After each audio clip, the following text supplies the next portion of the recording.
Régis Cousin, bonsoir. Vous êtes président de la Fédération française des métiers de l'incendie. Alors à partir du 8 mars, donc dans 15 jours, tous les logements devront être équipés de ça. Voilà, je le montre. C'est un détecteur de fumée. Parce que plus sérieusement et plus dramatiquement, les incendies, il y a malheureusement beaucoup de morts par an. On parle de 800 morts par an. C'est exact, bonsoir. Oui, 800 décès annuels dus aux incendies. Mais il faut... j'imagine, des brûlés graves, n'est-ce pas? Tout à fait. Plus de 10 000 brûlés. Ce qu'il faut noter sur les 800 décès annuels, c'est la proportion et la répartition.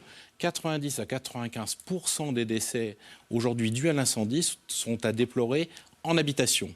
Ça veut dire que, globalement, vous êtes plus en sécurité lorsque vous allez au cinéma, lorsque vous êtes sur vos lieux de travail, voire même à l'hôpital, que chez soi.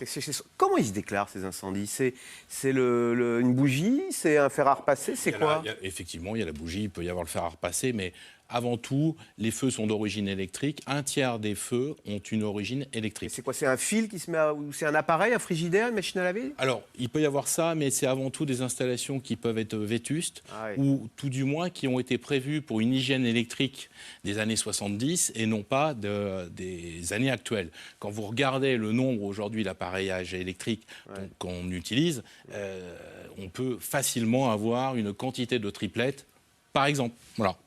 Ah oui, et ça c'est dangereux, les prises multiples qu'on empile. Voilà, vous allez créer un échauffement local, créer un feu couvant que vous n'allez pas du tout détecter, vous n'allez absolument rien sentir, qui peut mettre un temps assez long avant de se transformer justement en incendie. Et un incendie qui sera généralement un embrasement, c'est-à-dire que d'un seul coup, tout va s'enflammer. Pardon, mais c'est assez peu connu ça, parce que souvent pour la télévision, maintenant, il y a la télécommande, le DVD, la box, etc. Donc on est obligé d'avoir 5 prises multiples enfilées. Et en fait, vous dites que c'est très dangereux de faire ça. Donc. C'est l'accumulation. Une prise de courant, bon, moi je ne suis pas électricien, mais une prise de courant est faite pour supporter un maximum de puissance. Si on met tout en cascade, au bout d'un moment, on va aller bien au-delà. De quoi on meurt? C'est tragique comme question. On meurt des flammes ou de la fumée? Non, des fumées. Des fumées. Les flammes, c'est l'exception. Alors, les fumées, ça sent le brûlé. On n'a pas besoin d'un détecteur qui nous dit on le sent bien. Vous avez raison. Vous avez totalement raison. Mais ça, c'est lorsque vous êtes éveillé. Et le détecteur, il est là justement pour se substituer à vos sens, et en premier lieu l'odorat, qui est quelque peu endormi la nuit. Ah, parce que la nuit, l'odeur de la fumée ne vous réveille pas tant. Et alors, on meurt dans son lit et tout. Exactement. Le risque est là. Très clairement, le détecteur, il est là pour vous alerter, et exclusivement vous alerter. En fait, les gens, dans un incendie, ils meurent dans leur lit sans s'en rendre compte. Oui. Ça arrive souvent. Oui. Pour certains, oui. Ou d'autres, ils vont se réveiller parce qu'ils vont suffoquer. Mais il sera trop tard. Sachez une chose, c'est qu'au bout de quelques respirations d'une fumée dense, vous allez tomber inanimé, totalement. Et dans votre propre logement, si la fumée est dense, vous pouvez vous perdre dans votre logement. Et puis ça veut dire que la fumée est dense et donc le feu est partout et là il devient très dangereux, il est incontrôlable. Un mot sur le monoxyde de carbone, parce que ces détecteurs ne détectent pas le monoxyde. Le monoxyde de carbone, fumée. Ça concerne uniquement ceux qui sont au gaz, ceux qui...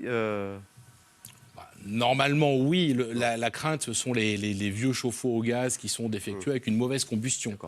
C'est pour ça que là, ce sont des détecteurs de fumée qui détectent des fumées d'incendie, pas du monoxyde de carbone. Et y compris un détecteur de fumée ne va pas se positionner au même endroit qu'un détecteur de monoxyde de carbone. Donc on est sur deux fonctionnalités qui sont différentes. Là, on parle du feu. On va écouter un petit témoignage justement d'un couple qui a été témoin d'un incendie, qui a été très traumatisé. Et ensuite, on entendra une journaliste du FC Que Choisir. De voir cet immeuble en flammes, de voir cet homme qu'on a vu crier et après qu'on n'a plus entendu, cette voix, ces voix, j'ai entendu la voix d'un enfant aussi. Ça reste un souvenir poignant. La première chose qu'on a faite le week-end qui a suivi le drame a été d'acheter 2 détecteurs de fumée. Nous avons testé 18 détecteurs et nous en avons 6 que nous avons vraiment déconseillés à l'achat et nous attaquons 3 fabricants importateurs. Ça paraît fou, ça. Il n'y a pas de plus de contrôle que ça? 6 de défectueux sur 10? Mais si. Le problème qui se passe, c'est qu'au niveau des détecteurs, vous avez un marquage réglementaire pour la mise sur le marché, qui est le marquage CE, de conformité à la norme européenne harmonisée EN 14604. Mais le marquage CE atteste d'une conformité de produits à l'origine. Le suivi ensuite de fabrication des produits se fait sous la responsabilité du fabricant. Contrairement, par exemple, à la marque NF, qui, elle, va non seulement s'assurer que le produit est bon à l'origine, par des tests et des vérifications documentaires, mais également toute évolution du produit se fera... Allez. Comment bien acheter, pour ceux qui ne sont pas équipés, donnez-nous les conseils clés là, que vous donnez. Comment bien acheter un détecteur de fumée? Attendez, quel prix? Avant de dire ça, c'est simplement pour satisfaire la réglementation française. Pour une fois, notre législateur, dans sa grande sagesse, ne s'est pas contenté simplement du simple marquage CE réglementaire. Il a exigé que les produits fassent l'objet d'un suivi en fabrication. Bon. Et le suivi de fabrication, c'est typiquement la marque NF qui vous apporte ces garanties-là. Donc il faut acheter marque NF, norme française. CE.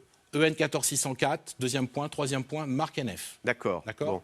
En termes de prix, le prix est aussi proportionnel à l'autonomie du produit. L'autonomie est vérifiée par un laboratoire, tierce partie indépendante. Ce n'est pas le fabricant qui le vérifie, c'est le laboratoire. L'autonomie, ça veut dire les piles? 1 an, 5 ans, 10 ans.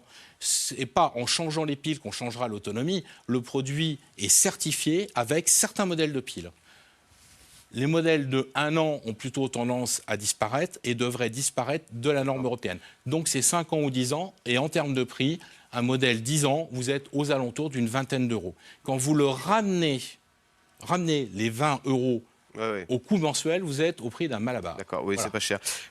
Est-ce qu'il faut s'assurer de temps en temps qu'il marche? Je sais pas, moi, en mettant un briquet au-dessous pour... Non, pas le briquet, non, du tout. Il faut le toiletter un petit peu, comme une bouche d'aération, et puis le tester généralement mensuellement. D'accord. C'est facile à mettre ou bien... Parce qu'il y en a qui proposent des contrats, des devis de pause ou des contrats annuels d'entretien? Non, ce sont des produits qui ont été conçus justement pour qu'une immense majorité de nos concitoyens puissent très facilement le mettre en œuvre. Ils sont obligatoirement livrés avec vis et cheville, puisque c'est la seule fixation pérenne qui puisse permettre de garantir une fixation à la hauteur de l'autonomie du produit. Bien évidemment, tout le monde n'est pas hyper bricoleur, mais nombre d'entre nous sont capables de le faire soit par nous-mêmes, soit par un ami ou quelqu'un de la famille. On le met où?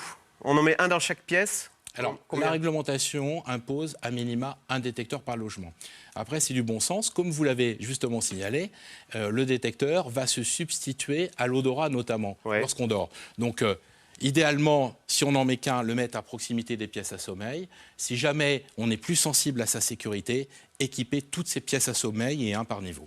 Alors, à partir du 8 mars, on est obligé d'en avoir un. Si je n'en ai pas le 8 mars, qu'est-ce qui se passe? Est-ce qu'on m'envoie en prison? Et d'abord, et s'il y a un feu, est-ce que mon assurance ne marche plus? Alors, première partie de la question.